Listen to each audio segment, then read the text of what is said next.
మరొకసారి ఇది కాల సమయంలో దేవుని సన్నిధిలోకి నడిపించినందుకు నేను ఎంతగానో దేవునికి వందనాలు చెల్లిస్తుంటున్నాను. హల్లెలూయా, హల్లెలూయా. ప్రియులారా, నేటి దినంలో మనము ఉదయకాలము సాయంకాలం కూడా మరి దేవుడు మానవుని సృజించి ఏదైనా తోటలో ఎందుకు పెట్టాడు అన్న విషయాన్ని గురించి మనం నేర్చుకుంటూ వస్తున్నాము. నిన్న చెప్పినటువంటి మాటలు అర్థమైందా మీకు అందరికీ? ఏమైనా డౌట్స్ ఉన్నాయా? అర్థం కాలేనిది ఏమంటే చెప్పండి, అడగండి. అర్థమైందా? మంచిది. అయితే ఈ ఉదయకాల సమయంలో ప్రియమైన బిడ్డలారా, పరిశుద్ధ గ్రంథాన్ని తెరిచి ప్రియలారా ఇర్మియా గ్రంథము 20వ అధ్యాయము 12వ వచనాన్ని చదువుదాం. సైన్యములకు అధిపతి యెహోవా నీతిమంతులను పరిశోధించువాడవు నీవే, అంతరంద్రియములను హృదయమును చూచువాడవు నీవే. చాలండి, కళ్ళు మూసినట్టయితే ప్రార్థన చేసుకుందాం.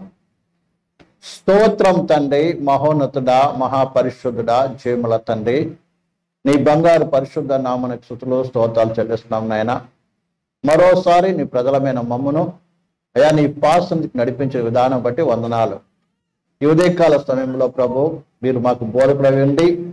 ఏదైతే బోధించాలని ప్రభా ఈ మనసులో మీరు అనుకుని ఉన్నారో ఆ మాటలను పరిశుద్ధాత్ముడా మీరు మాతో మాట్లాడండి. ఒక్కొక్కరికి అర్థమయ్యే రీతిగా, గ్రహించే రీతిగా మీరు క్రియ జరిగించండి. ప్రతి ఆటంకమును యేసుక్రీస్తు నామములో లయపరుస్తున్నాం. పవిత్రాత్ముడా సమస్యను నీ స్వనుంచుకొని ఆల్పై నన్ను కూడా మరుగుపరిచి నీ వాక్యం ప్రత్యక్షపరచమని యేసు నామములో అడుగుచున్నాము తండ్రి, ఆమేన్.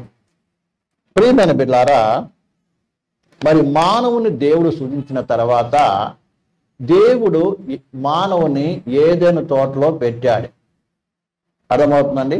అలాగునే పాపులమైన మనల్ని, నశించిపోతున్న మనల్ని కూడా నూతన సృష్టిగా దేవుడు చేసి సంఘం అనేటువంటి యొక్క తోటలో మనల్ని కూడా పెట్టాడు.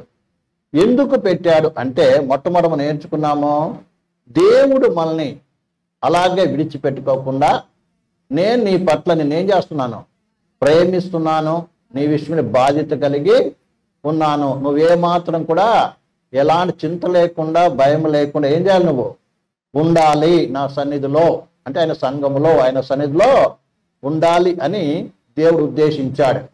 రెండవదిగా ప్రియులారా, నీ పట్ల నేను ఒక ఉద్దేశము కలిగి ఉన్నాను, ఒక ప్రణాళిక కలిగి ఉన్నాను. కాబట్టి ఆ ప్రణాళిక నువ్వు ఎరిగి ఆ ప్రకారం ఏం చేయాలి, నువ్వు నడుచుకోవాలి.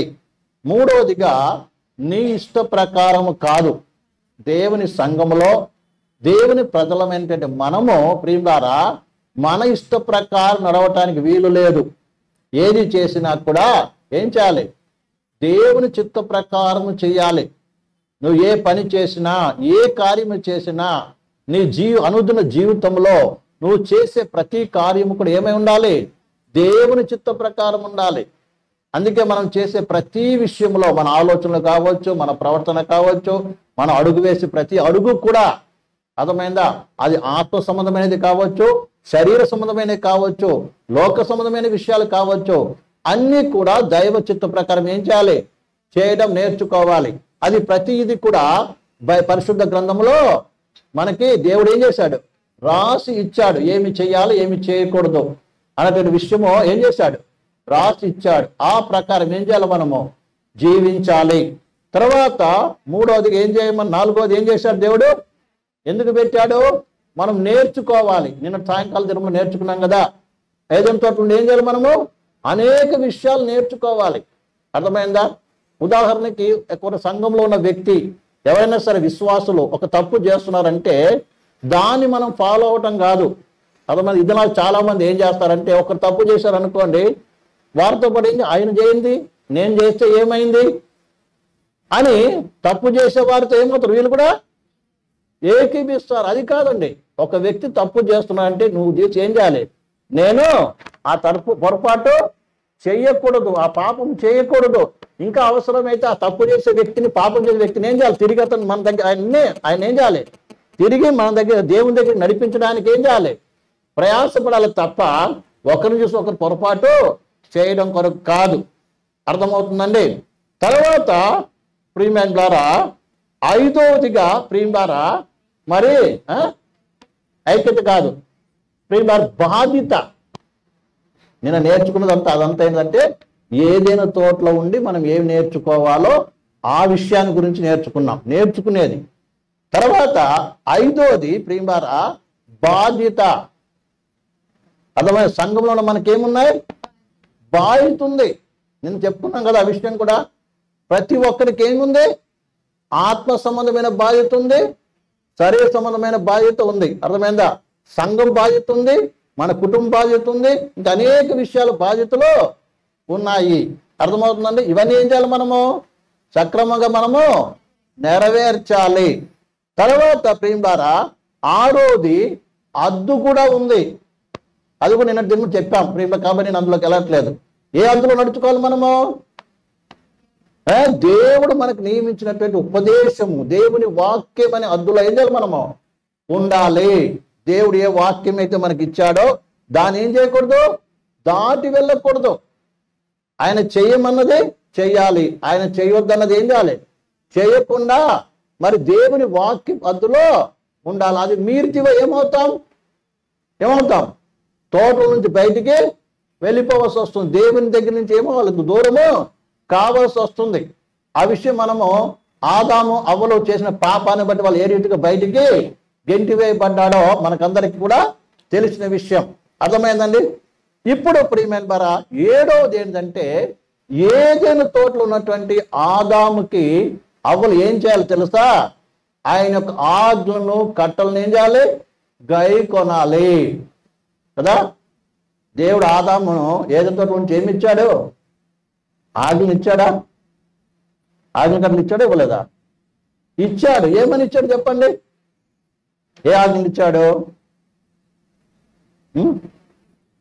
చెప్పండి, మీరు వినలేదు ఎప్పుడు? ఏమిచ్చాడు?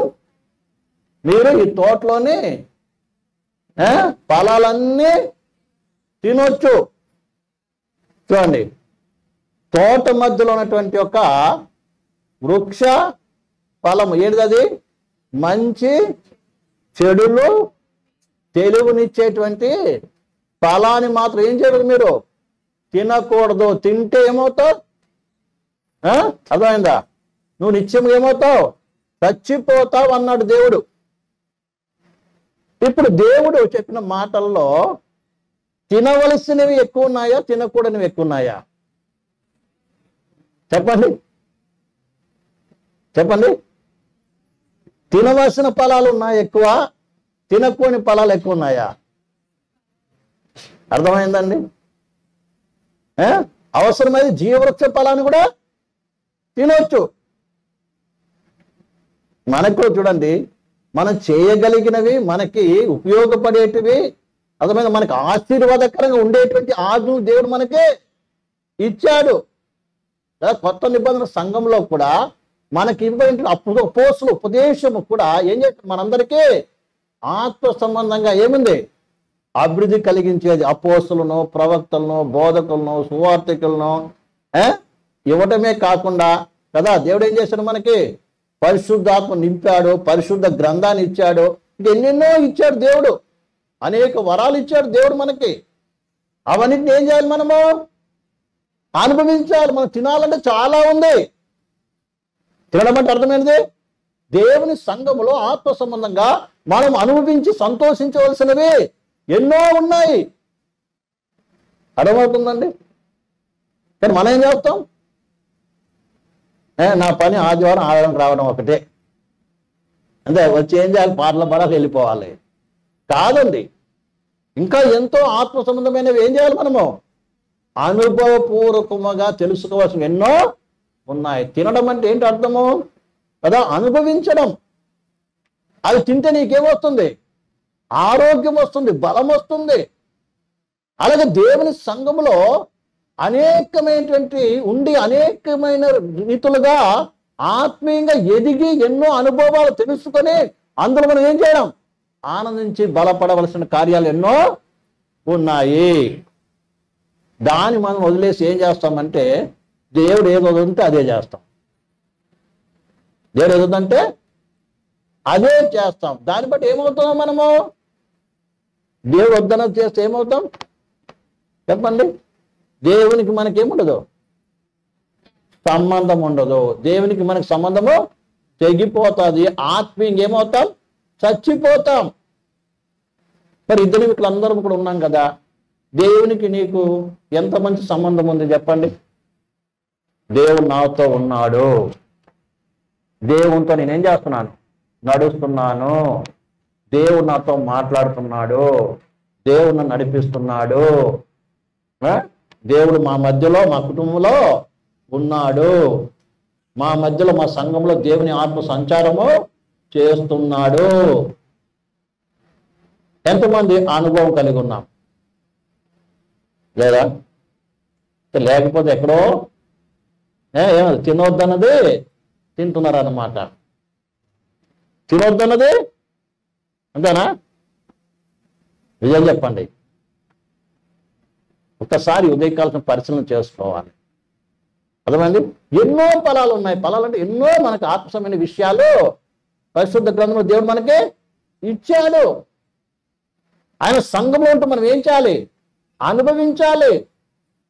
సంఘం ఉండమంటే సావు కొరకు, పుట్టినరోజు కొరకు, లేకుంటే ఇంకేదానికి పెళ్లిళ్ళ కొరకు, పేరెంటల కొరకు కాదు సంఘము.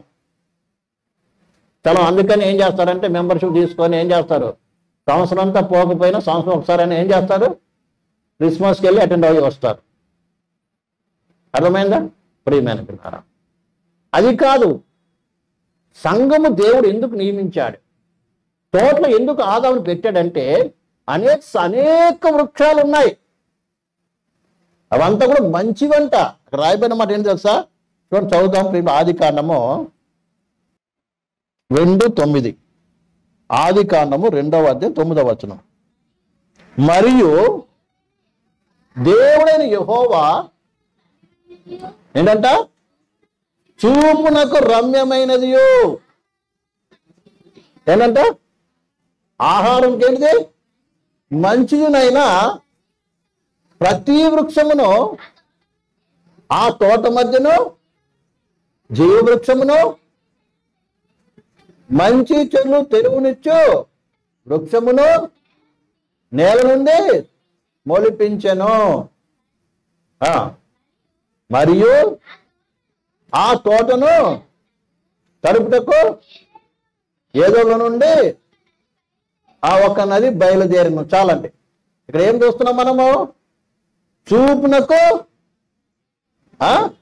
రమ్యమైనది, ఆహారమునకు మంచిదైనటువంటి ఫలాలన్నీ, ఇంతకాలం జీవవృక్ష ఫలాన్ని కూడా ఇచ్చాడు. కానీ ఆదామవ్వలో అర్థమైందండి, ఏం చేశారు? ఇవన్నీ తిని ఇందుతో సంతృప్తి పొందలేదు. అదేనా? ఈ పండ్లన్నీ తిని ఏం కాలేదు, తృప్తి పొందలేదు. ఏం తినాలని కోరుకున్నారు? మనం కూడా ఒక వాక్యం వింటాం, అన్ని చేస్తాం, అన్ని బాగా ఉంటుంది, అన్ని బాగుంటుంది, అంతా సంతోషిస్తాం, ఆనందిస్తాం, ఆత్మ ఆరాధిస్తాం, మంచిగా సంతోషిస్తాం. అబ్బా దేవుడు నాతో మాట్లాడాడు, అదే ఇదే నేను అంటాం కదా. అనంతలో మళ్ళీ బయటికి వెళ్ళిన తర్వాత మెల్లిగా ఏం చూడబుద్ధి అవుతుంది? లోకంలో ఉన్నటువంటి ఆకర్షణను చూడబుద్ధి. చూడొద్దన్నా చూడాలనిపిస్తుంది కదండి. చూడాలని ఏమనిపిస్తుంది? ఏమవుతుందిలే, కొంచెమే కదా, కాసేపే కదా. ఇంకా ఇవాళ సెల్ ఫోన్ పట్టుకుంటే ఏం చూస్తాం మనకే తెలియదు కదా. చూడకూడదు కూడా ఏం చేస్తాం, అదే మన మైండ్లో పని చేస్తూ ఉంటుంది. తర్వాత ప్రార్థన కూర్చొని ఏది గుర్తుకు వస్తుంది? వాక్యం గుర్తుకు రాదు. అంతేనా? ఏం గుర్తుకు వస్తుంది? అవి చూసిన వేరేవే గుర్తుకు వస్తాయి. మరి ఈ విషయాన్ని బాగా మనం అర్థం చేసుకోవాలి. అలాగే మనం ఏమవుతాం, అనేక రీతిలుగా దేవుని యందు ఆనందించవలసిన రీతికి మనం ఆనందించట్లేదు. ఆత్మ సంబంధంగా మనము ఏ రకమైన ఆరోగ్యంగా బలముగా ఉండాలో మనం ఏమవుతున్నాం? ఉండలేని స్థితిలో ఉంటున్నాము. దేవునికి మనకేమవుతుంది? ఎడబాపు జరుగుతుంది. రోజు రోజుకి దేవునికి దగ్గర అయ్యే బదులు ఏమవుతాం? మనము దేవునికి దూరం అయిపోతూ ఉంటాం. అర్థమైందండి? దేవుని వాక్యం అంతా కూడా కొంచెం అనుకుంటా, అబ్బా ఈ రకంగా ఉండాలంటే నాకేమండి కష్టము అనుకుంటారు కొంతమంది. అర్థమైందా? ఈ ప్రకారం ఉండాలంటే నాకేంటండి కష్టము. చాలా మందికి దేవుని వాక్య ప్రకారం నడవటం ఎలా అవుతుంది? కష్టంగా ఉంటుంది, నష్టంగా అనిపిస్తుంది. ఇలా ఉంటే మాకు అంత నష్టమేనండి, మాకు ఈ లోకంలో గౌరవం ఉండదు, మర్యాద ఉండదు, అది ఉండదు, ఇది ఉండదు అనుకుంటా ఉంటాం. ప్రియమైన పిల్లారా, సో అందుకే దేవుని యొక్క వాక్యం మనం చూస్తాం. చూడండి, ద్వితీయోపదేశ కాండములో 30వ అధ్యాయము 20వ వచనం చదవండి. మీ పితరులైన అబ్రహాము, ఇస్సాకు, యాకోబులకు మీరు నివసించినట్లు యెహోవాయే నీ ప్రాణమునకును నీ దీర్ఘాయుష్యమునకు మూలమై ఉన్నాడు.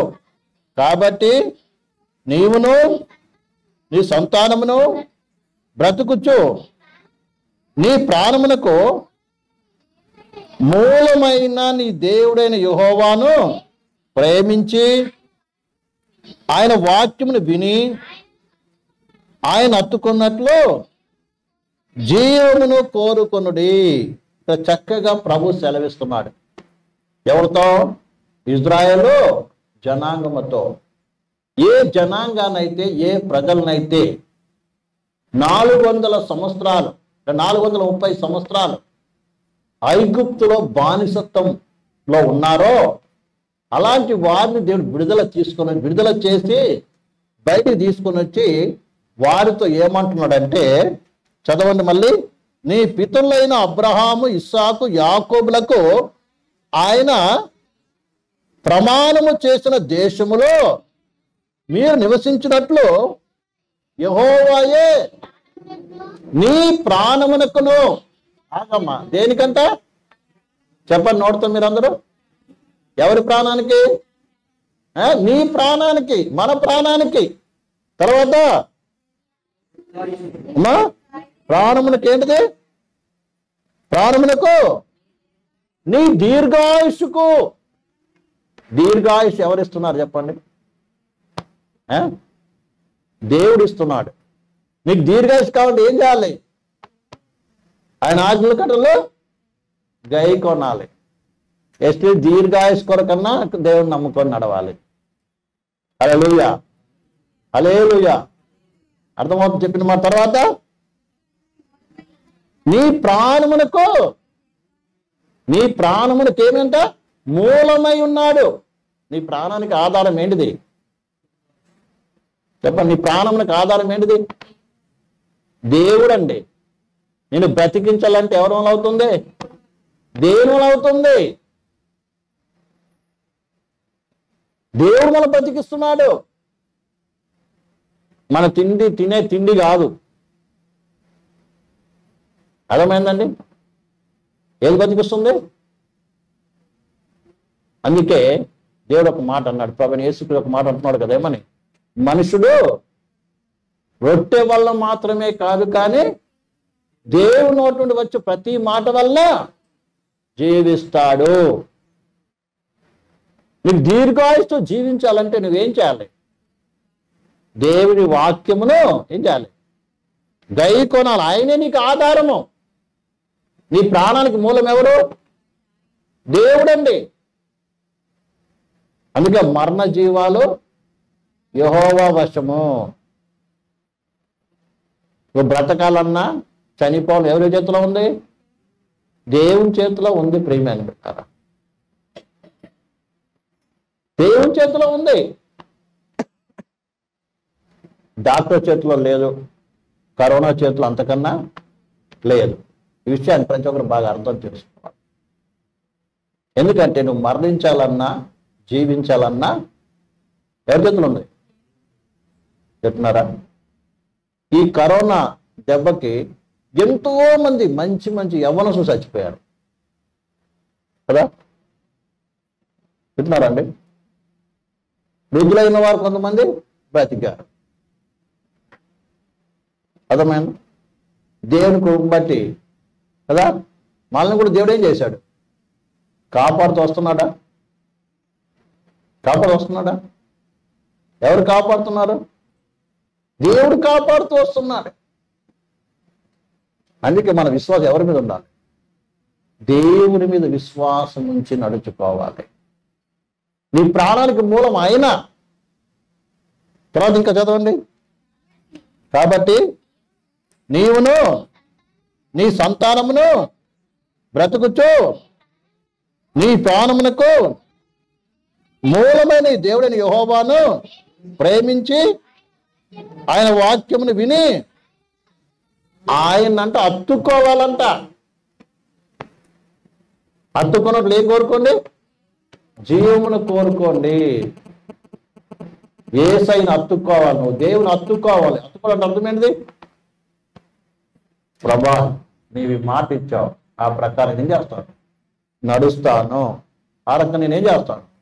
జీవిస్తాను అని హృదయపూర్వకంగా ఆయన ఏం చేయాలి? ఆయన వెంబడి ఉండాలి. ప్రియమైన బిల్లారా, తల ఇంకొక వాక్యం కూడా చదువుదాం. 32వ అధ్యాయంలో ప్రియమైన బిల్లారా 47వ వచనం చదవండి. 47వ వచనం చదవండి అమ్మా. 32:47 ద్వితీయోపదేశ కాండములో 32. ఇది మీకు నిరర్ధకమైన మాటలు కాదు. ఇది మీకు, ఈ మాటలన్నీ పరిశుద్ధ గ్రంథంలోని మాటలన్నీ ఏందమ్మా? నిరర్ధకమైనవి కావంట. నిరర్ధకమైంటే ఒట్టి మాటలు కావు. చెప్తానండి, నీ చేతిలో ఉన్న పరిశుద్ధ గ్రంథంలో వ్రాయబడిన ప్రతి మాట కూడా అర్థమైందండి? ఏ మాట కాదు? ఒట్టి మాటలు కావు. అది మీకేమిస్తుంది? జీవం ఇస్తుంది. అది మీకు జీవమే. తర్వాత మరియు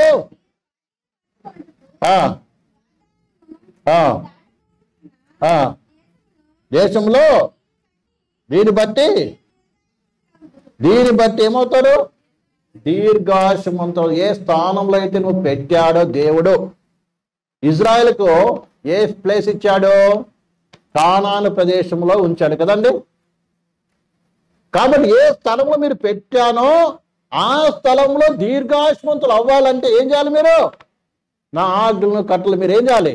గైకొని నడుచుకోవాలి. అలాగే దేవుని సంఘంలో ఉంటే మనము ప్రియమైన బిడ్డలారా ఏం చేయాలి? దేవుడు మనకిచ్చిన ఉపదేశం, కొత్త నిబంధన సంఘానికి దేవుడు ఏమిచ్చాడు? అపోస్తుల యొక్క ఉపదేశం ఇచ్చాడు. దాని అనుసరించి ఏం చేయాలి? మనము నడుచుకోవాల్సిన బాధ్యత ఉంది. అప్పుడు నువ్వు సంఘంలో ఏమవుతావు? ప్రియులారా నువ్వు ఉంటావు. లేకపోతే సంఘం నుంచి ఏమవుతావు? నువ్వు త్రోసివేయబడతావు. నేను చెప్పేది ఈ గుంపు ఈ సంఘం గురించి కాదు. దాని ఈ లోకంలో అనేక సంఘాలు ఉన్నాయి కదా పేర్ల మీద. ఆ సంఘాల గురించి కాదు. ఉన్నది ఒకటే సంఘము. అర్థమైందండి? ఆ సంఘములో ఏమై ఉండాలి? సభ్యుడిగా ఉండాలంటే ఆ సంఘం అనే శరీరము అవిముగా ఉండాలంటే ఏం చేయాలి? నువ్వు ఆయన చెప్పినటువంటి ఆజ్ఞ కట్టలు ఏం చేయాలి? ఉపదేశం మీద ఏం చేయాలి? నువ్వు గై కొనాలి, కట్టబడాలి. నువ్వు ఉపదేశం అనుసరించి ఏం చేయాలి? నువ్వు కట్టబడాలంటే విషయాన్ని బాగా అర్థం చేసుకోవాలి. కట్టబడాలి, దానికి లోబడాలి. అర్థమవుతుందా? అప్పుడు నువ్వేమవుతావో ఆయనతో సంబంధం కలిగిన వాడుగా ఉంటావు. కాబట్టి ఆదమ వాళ్ళని అక్కడ పెట్టి ఏం చేశాడు? దేవుడు తన ఆజ్ఞను కట్టల్లో ఇచ్చాడు. ఆ ప్రకారం ఏం చేయాలి? వాళ్ళు నడుచుకోవాలి. అలా నడుచుకోలేదు అనుకోండి, ఏమవుతానన్నాడు? మీరు చనిపోతారన్నాడు. అర్థమైందండి? ఏమవుతారు మీరు? చనిపోతారన్నాడు దేవుడు. అలాగే మనం కూడా గై కొనకుండా ఆయన చెప్పిన మాట పక్కన పడేసి కదా, ఏ ఉపదేశమే దేవుని సేవకులు మనకి ఇస్తున్నారో, మనకు బోధిస్తున్నారో, వీటి మనం పక్కన పెట్టి నడిచేస్తే ఏమవుతావు తెలుసా? నువ్వు దేవుడి నుంచి ఏమవుతావు? దూరము అయిపోతావు. అందుకని ప్రతి మాట ఏం చేయాలి? ప్రకారం నడుచుకోవాలి. ఈ వాక్యం నీకు కష్టమైంది కాదు. దేవుని వాక్యం ఏంటమ్మా? కష్టమైంది కాదు. నిజంగా దేవుని ప్రేమను ప్రభువైన యేసుక్రీస్తు ద్వారా దేవుడు చూపించేటువంటి తన ప్రేమను నువ్వు గ్రహించినట్లయితే నీకేది కష్టతరమైనది కాదు కదండి. మనకి ఇష్టం అనిపించింది అనుకోండి, ఎంత కష్టమైనా చేస్తాం. అందుకే మొట్టమొదటి ఏం కావాలి తెలుసా? దేవుని ప్రేమతో నింపబడి ఉండాలి. దేవుడు నీ కొరకు ఆయన ఎలాంటి త్యాగం చేశాడు. అందుకే రేపు బల్లలో పాలు పొందుతున్నాం కదా, పరిశుద్ధ బల్ల కార్యక్రమం ఉంది. ఎందుకు మనం దాన్ని ఆచరిస్తున్నామంటే ఆయన మన కొరకు చేసిన మన మన నిమిత్తమే, లేక ఆయన చూపించిన ప్రేమను, మన కొరకు ఆయన మనల్ని ప్రేమించి ఎంతగా మన కొరకు శ్రమ అనుభవించాడో దాని జ్ఞాపకం చేసుకొని ఆయన ప్రేమ చేత ఏం చేయాలి? మనమందరం కూడా నింపబడాలి. ఆయన ప్రేమ చేత నింపబడిన వారు మాత్రమే ఆయన ఆజ్ఞల కట్టల్లో గైకొంటారు. ఆయన ఆజ్ఞలు ఎవరైతే ఆయన ఆజ్ఞల కట్టలు గైకొంటారో వారే ఆయన ప్రేమించేటువంటి వారు. మరి అర్థమవుతుంది అందరికీ. కాబట్టి ఈ విషయాన్ని బాగా మనము అర్థం చేసుకోవాలి. కాబట్టి ఆదామును ఆ తోటలో ఉంచి ఏం చేశాడు దేవుడు?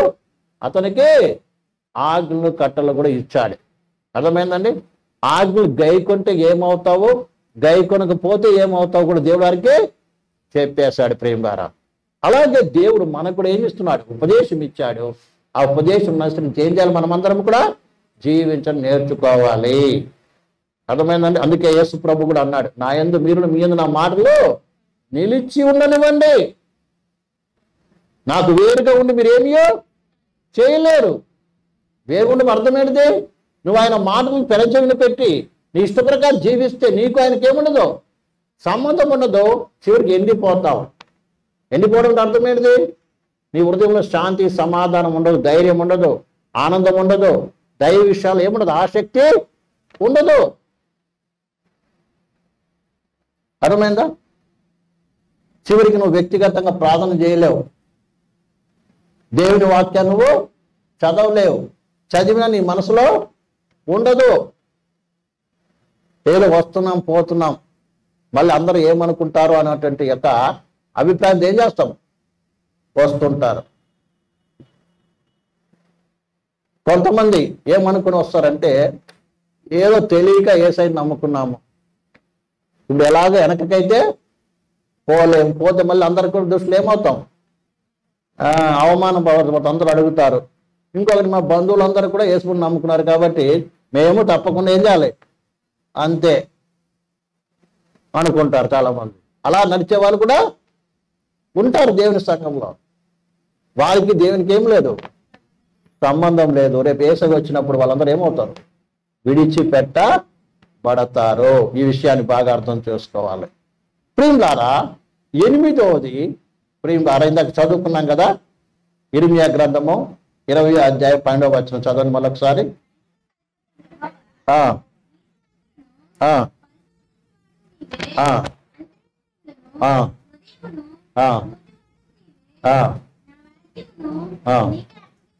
చాలండి.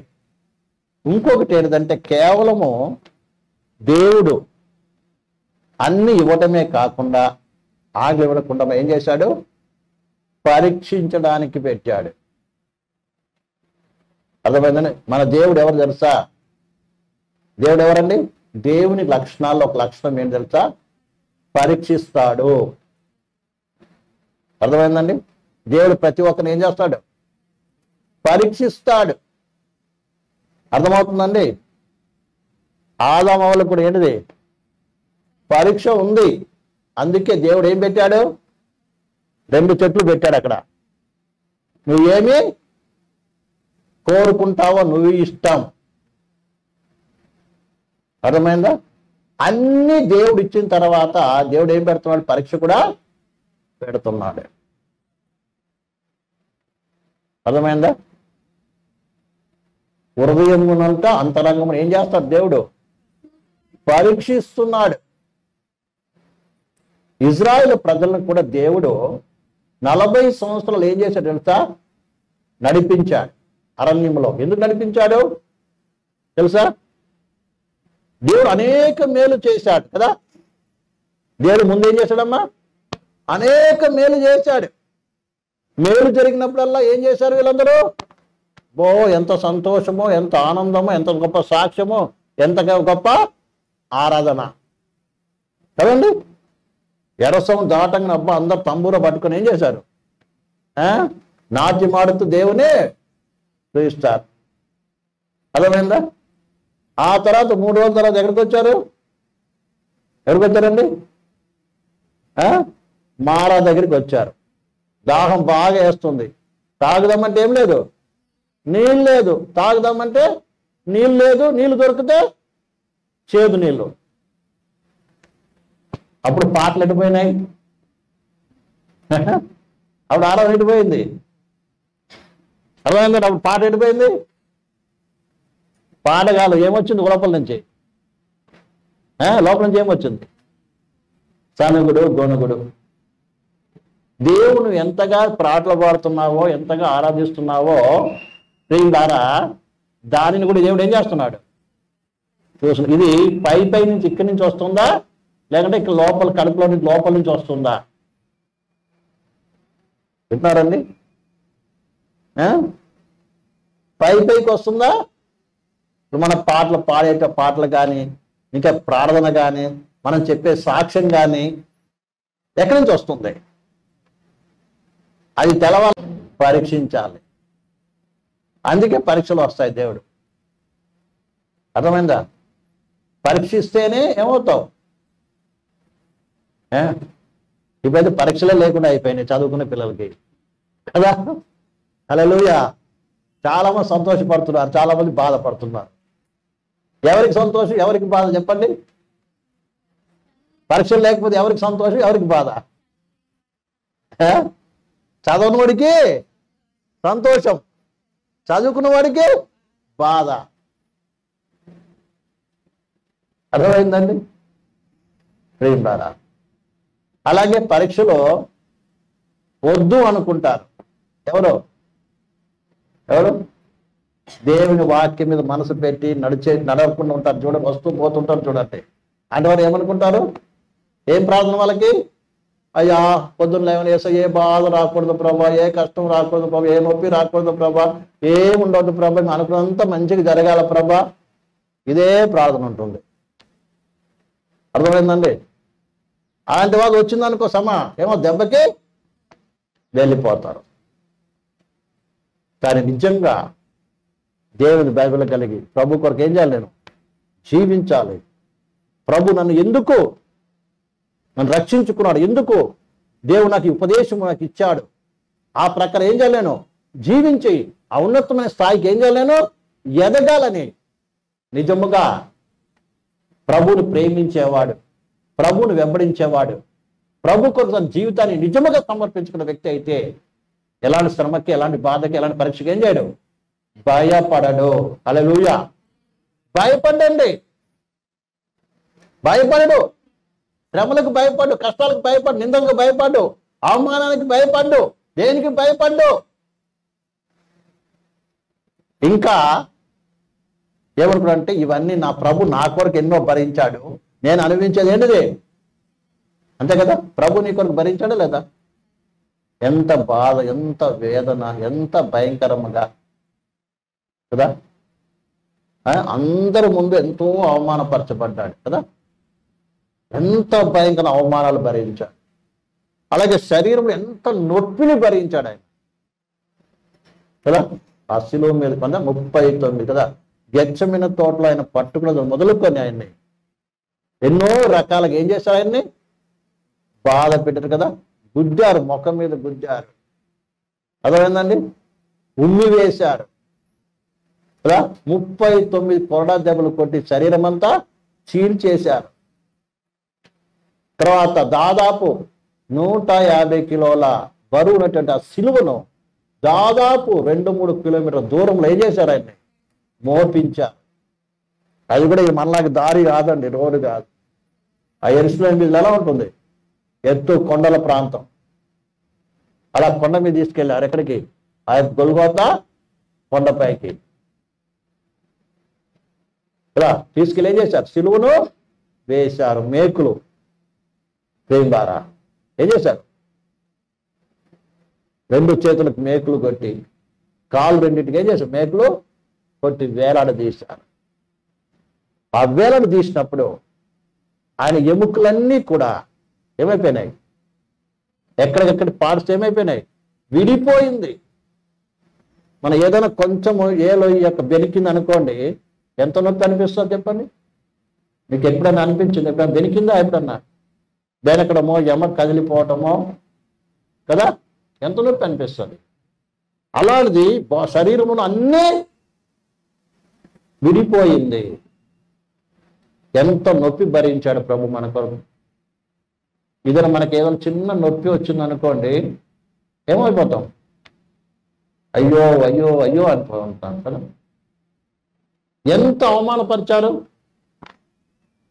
కదా.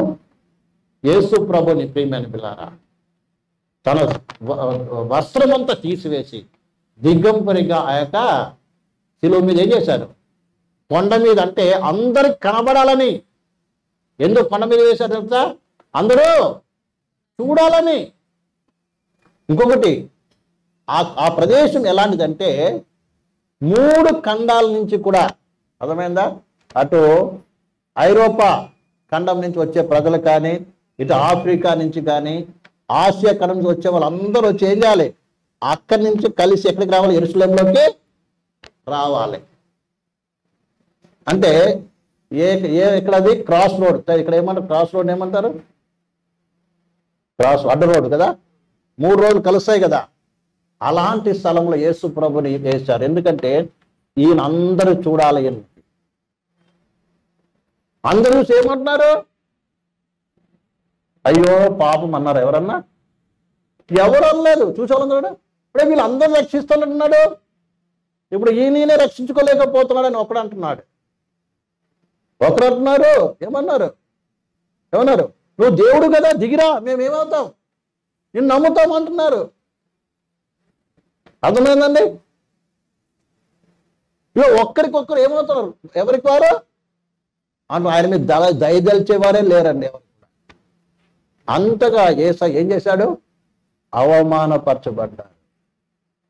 ఈ దినం మనల్ని మీద ఎవరన్నా కాని మాట ఎవరన్నా అనేశారు అనుకోండి, ఎంత బాధ వచ్చేస్తున్నాను. అందరూ అవమానపరిచారు.